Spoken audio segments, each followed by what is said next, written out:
नमस्कार दोस्तों, इस वीडियो में हम बात करने वाले हैं पीसी ज्वेलर लिमिटेड के बारे में। ये स्टॉक 15 के प्राइस पे ट्रेड कर रहा है। आज मार्केट में इसने 5% का मूव दिया है। अपर सर्किट में ये स्टॉक लॉक हुआ है। अभी के लिए इसका मार्केट कैप 8100 करोड़ के आसपास का है। प्रमोटर होल्डिंग 43.50% है। यहाँ पे स्टॉक का पी देखें तो इंडस्ट्री पी से बहुत ही ज़्यादा ऊपर है। उस चीज़ को ध्यान में रख के चले। फेस वैल्यू 1 है। अभी के लिए स्टॉक 50 डीएमए के काफ़ी क्लोज है एंड 200 डीएमए से ऑफकोर्स ऊपर है। पी की बात करें 1 ईयर के टाइम स्पेन पे तो मीडियन से छोटू सी नीचे है। तो अगर आप पी कंसीडर करें तो पी के साथ पेग रेशो भी कंसीडर करें, जिसका एक फॉर्मूला होता है जो आपको गूगल पे मिल जाएगा। अगर किसी को जाननी है तो मैं कैलकुलेट करके बता दूंगी। तो आज आया है इसका रिजल्ट, जो कि अभी यहाँ पे मेंशन नहीं है। तो चलते हैं हम विदाउट एनी ड्यू इसके एनएससी पे बीएससी पे। तो अभी आ गए हम इसके बीएससी पे। तो रिजल्ट इन शॉर्ट बताऊं तो क्वार्टर ऑन क्वार्टर उतना कुछ खास नहीं रहा है, बट ईयर ऑन ईयर काफ़ी अच्छा रहा है। तो यहाँ पे देखते हैं टोटल इनकम जो आई थी इस बार आई है 683.44 करोड़ की। पिछली बार आई थी पिछले क्वार्टर में 548.54 करोड़ की। एंड प्रीवियस ईयर के सेम क्वार्टर में आई थी 43.48 करोड़ की। तो 43 करोड़ की आई थी, इस बार 683 करोड़ की है। तो उसमें ईयर ऑन ईयर जंप देखा गया है, बट क्वार्टर ऑन क्वार्टर भी यहाँ पे छोटू सा जंप मिला है। बट आगे चीज़ें थोड़ी सी चेंज हो जाती हैं। तो यहाँ पे एक तो रिजल्ट के नंबर्स इतने कुछ क्लियर नहीं है, तो सो बियर विद मी।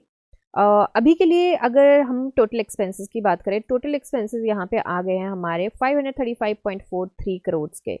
और वो जो कि हमारे सेल से कम ही है, इनकम से कम ही है ऑफकोर्स।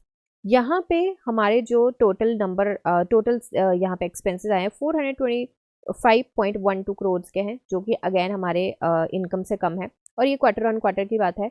यहाँ पे अगर हम बात करें ईयर ऑन ईयर की, तो हमारे इनकम तो 43.48 करोड़ की थी, मतलब 43.5 करोड़ के आसपास की इनकम थी।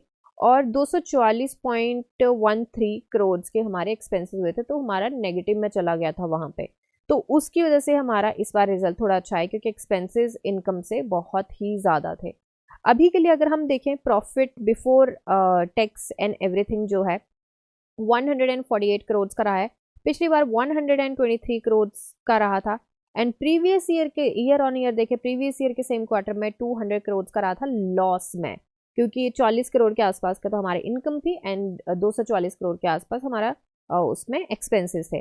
तो अभी के लिए अगर हम बात करें टोटल हमारा जो रहा है आफ्टर टैक्स एंड एवरीथिंग जो हमारा प्रॉफिट रहा है, तो यहाँ पे हमारा टैक्स देखने को सारा कुछ देखने के बाद हमारा रहा है 147.96 करोड़ का, मतलब 148 करोड़ का इस बार रहा है। पिछली बार जो है हमारा रहा था 178.88 करोड़ का, मतलब 179 करोड़ के आसपास का। प्रीवियस ईयर के सेम क्वार्टर है, मतलब ईयर ऑन ईयर देखें तो 197.98 करोड़ का हमारा उसमें माइनस में रहा था। तो ये ब्रैकेट में है, तो ये लॉस रहा था हमें। तो क्वार्टर ऑन क्वार्टर अगर हम देखें तो क्वार्टर ऑन क्वार्टर हमारा नेगेटिव रहा है, ठीक है। एंड हमारा ईयर ऑन ईयर देखें तो हमारा पॉजिटिव रहा है रिजल्ट। तो इतनी सी बात है, कोई उसका नंबर्स के ऊपर फर्क पड़ सकता है। आज इनफैक्ट हमारा अपर सर्किट में लॉक हुआ है, बट मुझे लगता है इसका नंबर्स पे ज़रूर फर्क पड़ सकता है। तो यहाँ पे देखिए हमारा ये सारा कुछ रहा था। एंड एक बार शेयर होल्डिंग पैटर्न अगर हम चेक करें तो दिसंबर में आया था, प्रमोटर्स ने अपनी होल्डिंग काफ़ी कम करी थी, प्रेफरेंशियल इशू एंड बहुत सारी चीज़ें थी। तो उसकी वजह से हो सकता है शायद एफआईआईज ने अपनी होल्डिंग काफ़ी स्ट्रांगली बढ़ाई है। डीआईआईज ने यहाँ पे होल्डिंग कम करी थी, पब्लिक के पास भी होल्डिंग काफ़ी ज़्यादा बढ़ गई थी यहाँ पे, क्योंकि ये प्रमोटर से होपफुली आई गेस पब्लिक के पास गया था एंड एवरीथिंग। तो यहाँ पे नंबर ऑफ शेयर होल्डर्स बहुत स्ट्रांग तरीके से बढ़ते हुए नजर आए थे। सितंबर से दिसंबर में यहाँ पे 4 लाख, मतलब डबल से थोड़ा सा कम यहाँ पे नंबर ऑफ शेयर होल्डर्स बढ़ते हुए नजर आए थे। अभी के लिए आ गए हम इसके चार्ट पे। तो देखिए आज स्टॉक जो है अपर सर्किट में लॉक हुआ है, पिवट से ऊपर इसने क्लोजिंग दी है। अभी के लिए इसका जो हाई है उसको यहाँ से जो अभी करंट प्राइस है उससे अपने हाई तक रीच करने के लिए 29% के मूव की जरूरत है। बट यहाँ पे सबसे पहले तो यहाँ पे जहाँ पे ट्रेड करा है ये रेजिस्टेंस स्ट्रांग है, उसके बाद की 15.47 के आसपास की रेजिस्टेंस बहुत ज़्यादा स्ट्रांग है। बट क्योंकि हमारे नंबर्स कुछ खास नहीं आए हैं क्वार्टर ऑन क्वार्टर, तो मुझे लगता है कि थोड़ा सा वहाँ पे दिक्कत परेशानी देखने को मिल सकती है। तो अभी के लिए हम लेके चलेंगे एक सपोर्ट। तो हमारा सबसे पहले जो सपोर्ट बनता है वो इसके आसपास का बनता है, जो कि है 14.35 के आसपास का। उसके बाद का हम सपोर्ट लेके चलते हैं तो हमारा इसके आसपास का बनता है, जो कि है अगेन हमारा 14.11 के पास था, काफ़ी पास पास है इसके वो स्टॉप लॉस, तो थोड़ा सा ध्यान से ज़रूर चलें। 13.70 का है, उसके बाद का हम लेके चल लेते हैं, तो आई थिंक इसके आसपास भी बनता है, बहुत क्लोज है ये 13.55 के आसपास का। एंड ये वाला जो है वो मुझे थोड़ा सा स्ट्रांग भी लगता है, 13.51 के आसपास का मुझे थोड़ा स्ट्रांग भी लगता है। उसके बाद का जो हमारा स्टॉप लॉस है वो आएगा 13.15 का, एंड देन तो हमारा यही आ जाता है सपोर्ट 1 का।